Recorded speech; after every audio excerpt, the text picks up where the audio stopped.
Hi hello welcome to సనాతన ధర్మం channel.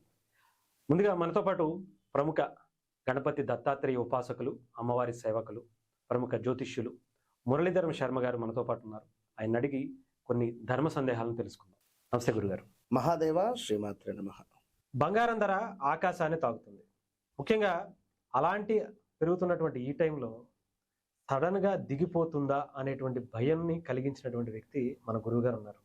ఆయన అడిగి అసలు ఎందుకని అంతలా సడన్ గా పడిపోతుంది అనేటువంటి ఆలోచన ఆయనకి ఎందుకు కలిగింది, ఎలా ఆయన చెప్పగలుగుతున్నారు, ఇవి తెలుసుకునే ప్రయత్నం చేద్దాం. గురుగారు, మీరు ఒక స్టేట్మెంట్ ఇచ్చారు గతంలో మనకి, బంగారం ధర చూస్తేనేమో ఆకాశాన్ని తాగుతుంది, మీరేమో తగ్గిపోతుంది, పడిపోతుంది అని.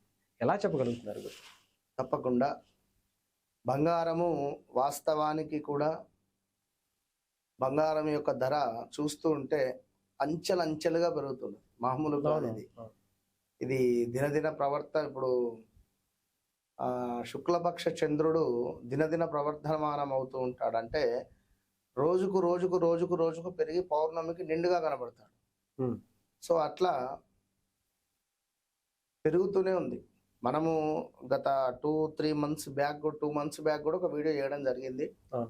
2026లో బంగారం యొక్క రేటు తగ్గుముఖం పట్టే పరిస్థితి ఉన్నది. మరి ఇందులో ముఖ్యంగా జనవరి, ఫిబ్రవరి, మార్చి, ఏప్రిల్ వరకు కూడా జాగ్రత్తగా ఉండండి, బంగారం రేటు పెరుగుతుందని కూడా చెప్పడం జరిగింది. నేను ఎప్పుడైతే మే తర్వాత జూన్, జూలై, ఆగస్టు కానీ లేదా జూలై, ఆగస్టు, సెప్టెంబర్ కానీ మ్యాక్సిమం ఈ సమయంలో బంగారం రేటు తగ్గుముఖం పట్టే పరిస్థితి ఉన్నది. ఇప్పుడు ఏంది అంటే, ఇప్పుడు బంగారమే కాదు, వెండి రేటు కూడా పెరుగుతుంది అని మనం చెప్పడం జరిగింది. ఆ వీడియో కూడా కట్ చేసి వేయచ్చు మీరు. సో అదే విధంగా ఇప్పుడు ఈ వెండి రేటు అమాంతం తగ్గే పరిస్థితి కూడా ఉంటుంది. మళ్ళీ ఆగస్టు తర్వాత తప్పకుండా వెండి రేటు తగ్గుముఖం పట్టే పరిస్థితి ఉండబోతూ ఉన్నది. అదే విధంగా బంగారం రేటు కూడా తగ్గుముఖం పట్టే పరిస్థితి ఉంటుంది ఆఫ్టర్ ఆగస్టు తర్వాత. Gun shot. ఓకే. ఇప్పుడు ఒక వ్యక్తి ఏ విధంగానైతే ఎదుగుతాడో, చక్కటి బట్టలు వేసి, ఉంగరాలు పెట్టుకొని, వాచ్ పెట్టి, మంచిగా బట్టలు వేసుకొని, మంచి పర్ఫ్యూమ్ వాడి, మంచిగా పెద్ద కారులో లగ్జరీగా లైఫ్ను మెయింటైన్ చేస్తే 10 మంది చూపు వీరి మీదనే ఉంటుంది. అవునా కదా? సో ఈ క్రమంలో బంగారం యొక్క పరిస్థితి మారబోతున్నది. గన్ షాట్ అంటే అందరి చూపు బంగారం మీద పడింది కాబట్టి బంగారం అంటే జనరల్ గా, అంటే ఉదాహరణ నేను చెప్పాను. ఇప్పుడు బంగారం ఎవరు కొంటారండి చెప్పండి? ఇన్వెస్ట్మెంట్ చేసేటువంటి వారు బయట దేశాలలో, ఎక్కువగా ఇన్వెస్ట్మెంట్ చేసే వాళ్ళే బయట దేశాలలో కొనుక్కుంటారు. మనమే కొనేది బంగారం ఇక్కడ. కూతురి వివాహం అని, కొడుకు వివాహం అని, ఇంకేదో అని చెప్పి బంగారం మీద మనకే మోజు. దేనికి బంగారం మీద మోజు? వాళ్ళందరే పెంచుతారు.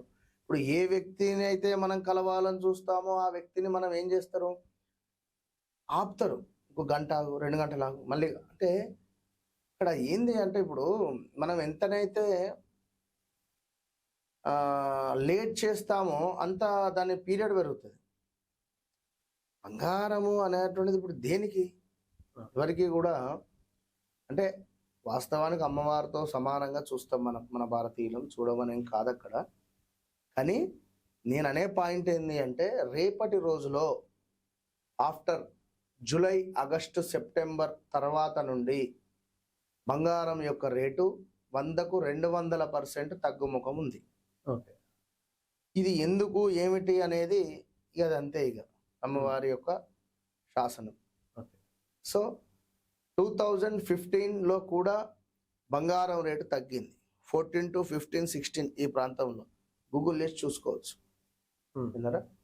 సో అప్పుడు ఏ విధంగానైతే తగ్గిందో ఇప్పుడు కూడా అదే విధంగా తగ్గుతుంది. ఏ విధంగానైతే పెరుగుతూ ఉందో అదే విధంగా తగ్గుతూ తగ్గుతూ తగ్గుతూ తగ్గుతూ చెప్పలేం 1 lakh కూడా రావచ్చు. కనుక బంగారం కొనేటువంటి వారు కొంచెం పేషెన్సీగా ఉండండి, ఓపికగా ఉండండి.